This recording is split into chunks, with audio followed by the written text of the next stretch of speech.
Extrait numéro 3. L'histoire de la tortue fantaisie. À partir de « Ils s'assirent donc ». Page 93 de l'édition Librio.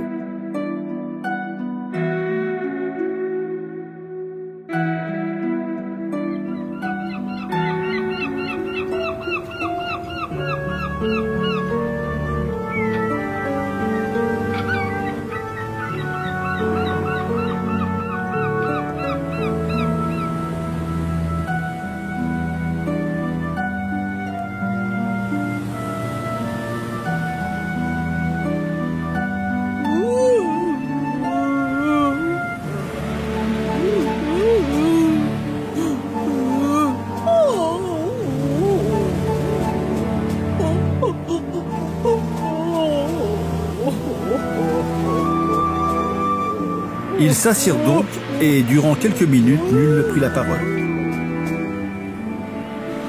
Alice se dit « Je ne vois pas comment elle pourra jamais en finir si elle ne commence pas. » Néanmoins, elle attendit patiemment. Jadis. Dit enfin, dans un profond soupir, la tortue fantaisie. Jadis, j'étais une vraie tortue.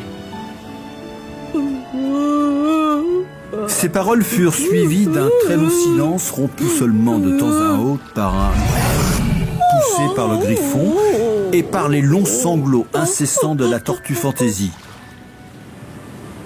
Alice était sur le point de se lever et de dire « Merci, madame, de m'avoir raconté votre histoire si intéressante. » Mais elle ne pouvait s'empêcher de penser que la tortue avait sûrement encore quelque chose à dire. Elle resta donc assise, immobile et sans souffler mot. Oh, nous étions petits. Reprit enfin la tortue fantaisie d'une voix plus sereine, bien qu'un bref sanglot la secoua encore de temps à autre. Nous allions en classe dans la mer.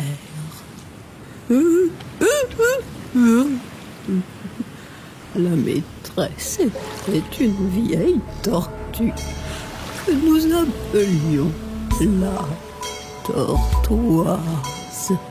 Pourquoi l'appeliez-vous la tortoise, puisque c'était une tortue?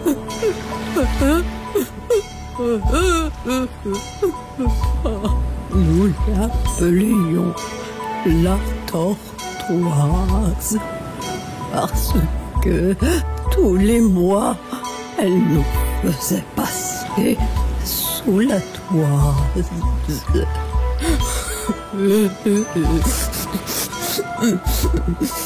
Vraiment, je vous trouve l'esprit bien obtus.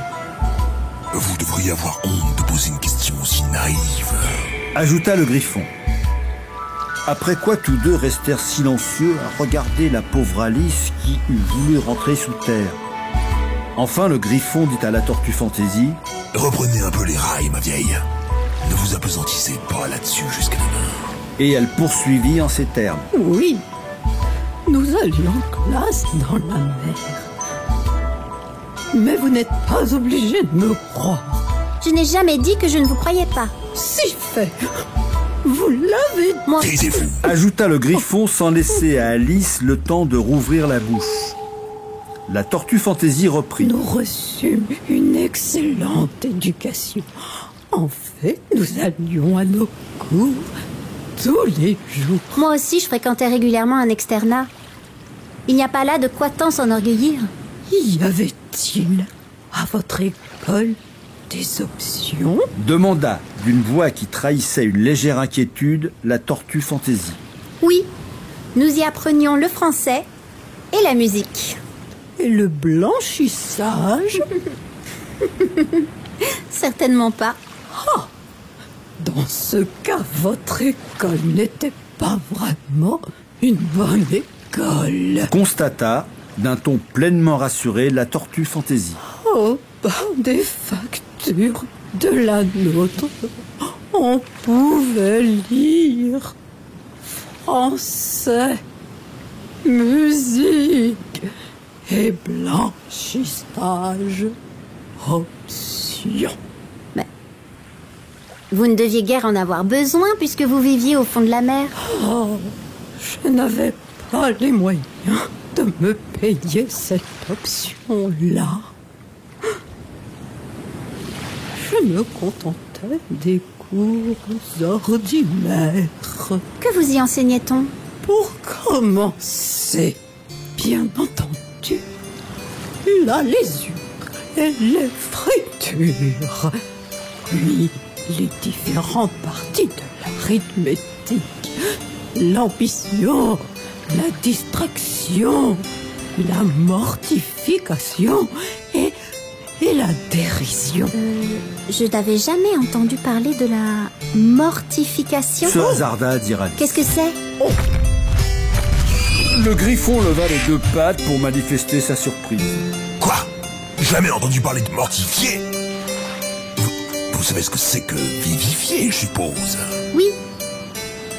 Cela veut dire... rendre... n'importe quoi plus vivant. En ce cas, Poursuivit le griffon. si vous ne savez pas ce que c'est que mortifier, c'est que vous êtes une fieffée bêtasse. Ne se sentant pas encouragée à poser d'autres questions à ce sujet, Alice se tourna vers la tortue fantaisie et lui dit: Qu'aviez-vous à apprendre encore? Eh bien, il y avait les listes noires. Répondit la tortue fantaisie en comptant les sujets sur ses battoirs. Liste noire ancienne et liste noire moderne, ainsi que la soulographie. Puis le larcin. Le professeur de larcin était un vieux congre qui venait une fois par semaine. Lui, il nous enseignait la technique du larcin, ainsi qu'à escroquer d'après nature et à feindre à la presque.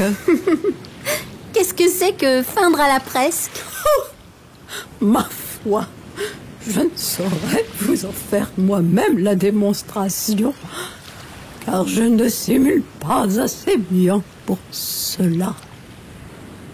Quant au griffon, il ignore tout de cet art.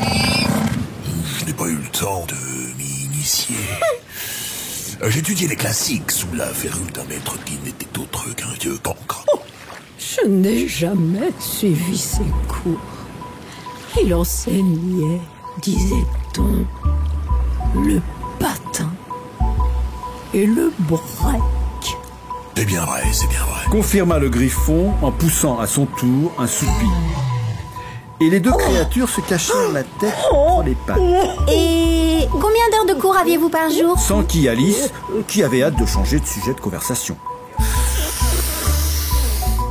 10 heures le premier jour, 9 le suivant, et ainsi de suite. Quel drôle d'emploi du temps. C'est la raison pourquoi l'on appelle ça des cours. Fit observer le griffon. Parce qu'ils deviennent de jour en jour plus courts. C'était là pour Alice une notion tout à fait nouvelle et elle y réfléchit un petit moment avant de remarquer. Mais alors, le 11e jour ne pouvait être qu'un jour de congé? Bien sûr que c'était un jour de congé. Et comment faisiez-vous le 12e jour? Assez parler comme ça de cours et de leçons. Décréta d'un ton catégorique le griffon. Parlez-lui un peu des jeux à présent.